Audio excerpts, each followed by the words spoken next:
Sinimulan ng Surigao del Norte Police Provincial Office ang pagpupulong kaugnay sa gaganaping simultaneous drills ng Tempest Wind 2024 na ginanap sa Dapa Sports Complex, Dapa, Siargao Island. Pinangunahan ni Police Lieutenant Apollo B. Abao, Deputy Provincial for Administration, kasama ang mga Chief of Police mula sa Dapa General Luna Municipal Police Station at iba pang mga pulis mula sa lalawigan na dinaluhan din ng mga kinatawan mula sa provincial government, local government units ng Dapa General Luna, Bureau of Fire Protection, Coast Guard, Philippine Army at non-government organization ng Surigao del Norte. Ang pagpupulong ay nagbibigay ng pagkakataon na ipalaganap ang mga kinakailangang impormasyon sa mga lokal na pamahalaan, residente, at negosyo sa mga bayan ng Dapa General Luna bilang paghahanda sa nalalapit na Philippine-United States Visiting Forces Agreement at Tempest Wind 2024. Ang kaganapan na isasagawa sa Agosto 19 hanggang 23,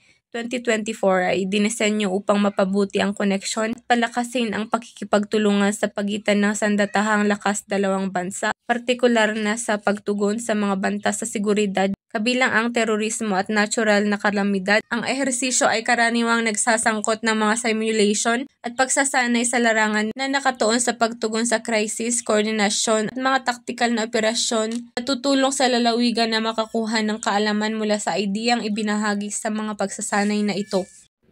Mula dito sa Police Regional Office 13, ako ang inyong PNN Correspondent, Patrolwoman Grace Kibiaen, alagad ng batas, tagataguyod ng Balitang Pulis.